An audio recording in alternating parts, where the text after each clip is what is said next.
conquête de la souveraineté passe avant tout par l'exploitation des ressources nationales au profit de nos populations.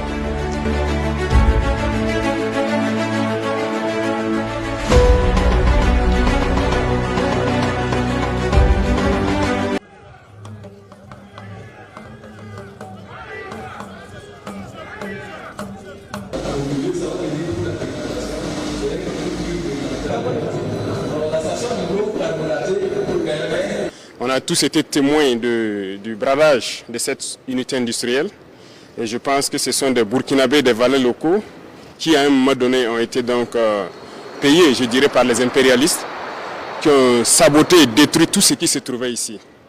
Donc en mars 2024, lorsque nous avons tenté de redonner une nouvelle vie à cette unité, on a connu beaucoup de souffrances, il faut le dire.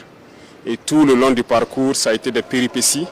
Même pendant la construction, avec les nouveaux équipements qu'on avait commandés pour remplacer tous les anciens, des Burkinabés qui se sont inscrits pour travailler dans la reconstruction ont encore saboté des appareils nouvellement arrivés.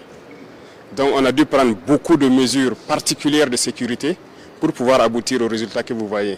C'est pour dire que c'est une unité qui est combattue par l'impérialisme et ses valets locaux, mais nous sommes engagés résolument à redonner vie à cette unité, mais à toutes les unités en souffrance, parce que l'industrialisation du Burkina Faso, comme on l'a dit, nous le voulons et nous allons le faire. Parce que c'est une grosse chaîne de valeur qui est créée ici.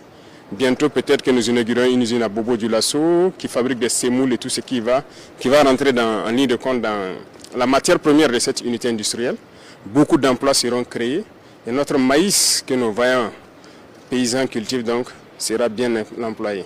Nous prendrons toutes les dispositions pour que ce que ces unités ont connu et bien d'autres unités ne connaissent plus le même sort.